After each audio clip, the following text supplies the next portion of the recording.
Hello, guys. This is Fede here again, and today I wanted to recommend to you guys a few graphic novels, most specifically non-superhero graphic novels, right? Because I know that me myself, when I was younger, I liked superhero stories, and I even like some of them right now, like Watchmen over here, Swamp Thing. Um, I don't know, Old Wolverine, stuff like that. Old Logan, sorry. But as I grew older, I liked, I love the medium of visual story, right? But I really don't like so much now superhero stories. So I believe that all the great superhero stories have already been written. Uh, to be honest, I mean, how much can you exploit a genre for in 100 years, right? So what I want to do is recommend to you guys a few non-superhero graphic novels that I think are very interesting for you. Some of this you may know, some of this you may don't know, or if you're barely getting into it, this is the list that I want to recommend to you. So let's start with the big one, right? And in a few senses, because this is a big one in size and a big one in like culturally. So this is going to be the Incal or El Incal by Jodorowsky and Mobius.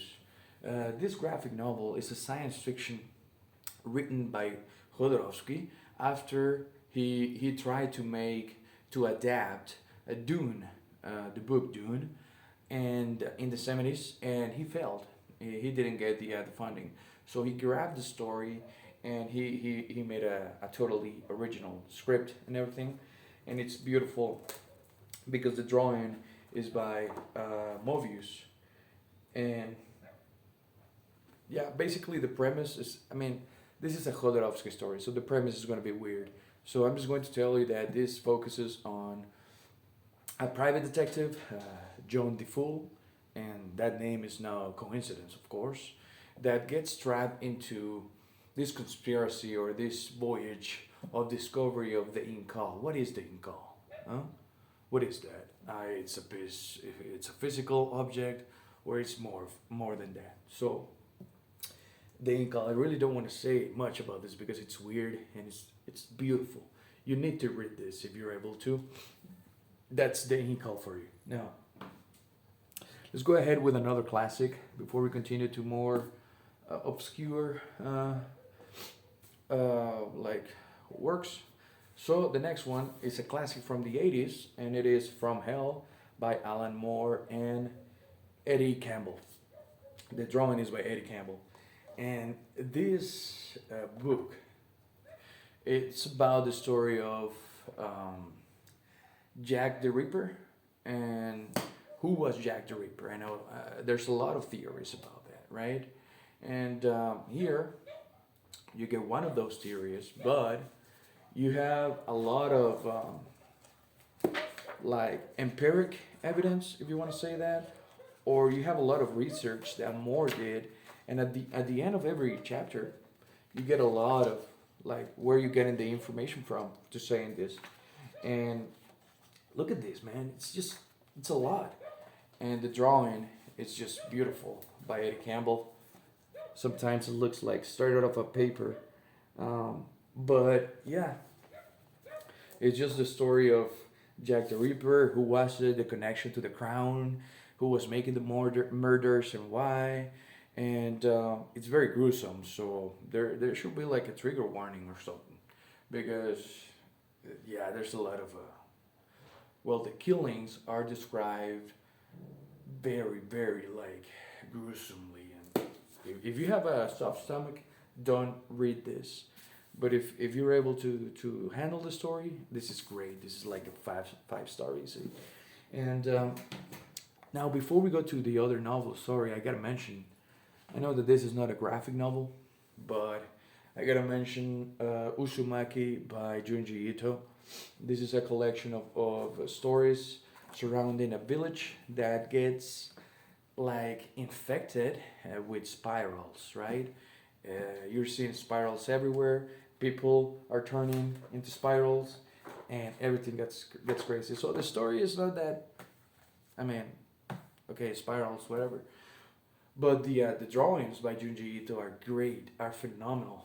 I mean, they really take you there, man. It's fucking amazing.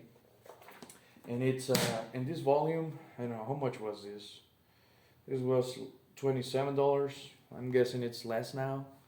I don't know how much is it right now, but I bought this a long time ago. But yeah, Usumaki Junji Ito. You guys should read it. Now let's go with some other works. All right, let's go with this one. Blacksad. Now Blacksad, it's a comic written by two Spanish guys, Diaz Canales and Guarnido.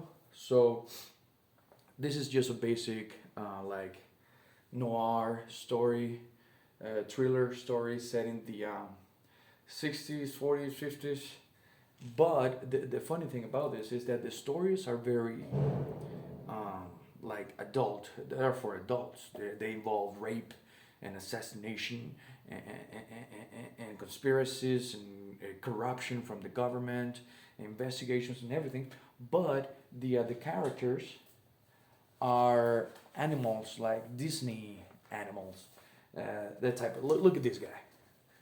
He's a fucking bear, assassin, hitman, whatever. Look how cute he is. And that was the intention of the writers, right? To have a dark story with this adorable, adorable creatures. I mean, it's just fantastic. Look at this. I believe this is the mayor. This owl. It's so adorable. This is Blacksad. So Blacksad, that's the protagonist. He's a black cat, and yeah, man, he's really sad. His story, but you should read it. Blacksad. And yeah, this is available in English, I believe.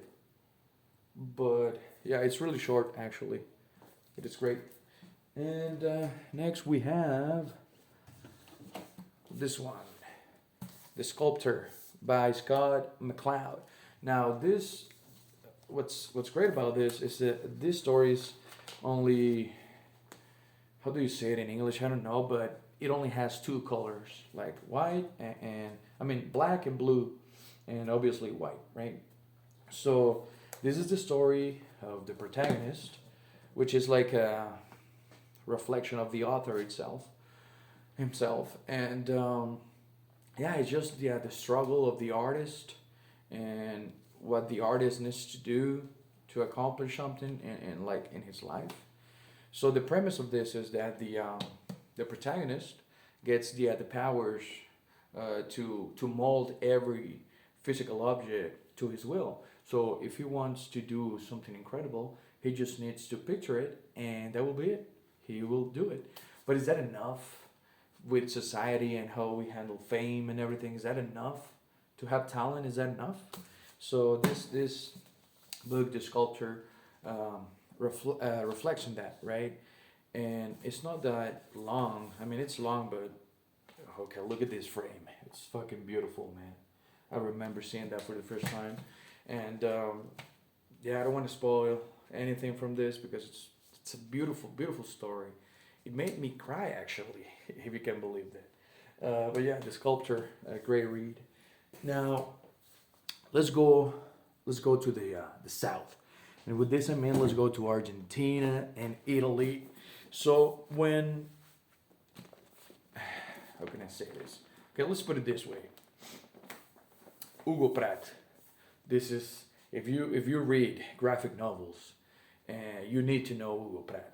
He lived in Argentina for a while, drawing with Hector Germano Westerhel, who wrote The Eternaut, which is another great piece of art. And sadly, when I was in college, I sold that book because I wanted to go to the beach one weekend, and I sold it. But I've been trying to get my hands on a new one. So yeah, read The Eternaut as well. Ugo Pratt. So the translation for the first book will be Scorpions, Desert Scorpions, or Scorpions of the Desert, something like that. this author has been translated to any language you can imagine. So it's available in English, French, Italian, obviously, he was Italian, Spanish. But the majority of his comics, he wrote them in Argentina. So, yeah, these are his stories are focused in the Second World War, but if you look at the war from the African side, so what were the English doing in the African border, right? How they were handling the encounters with the Italians.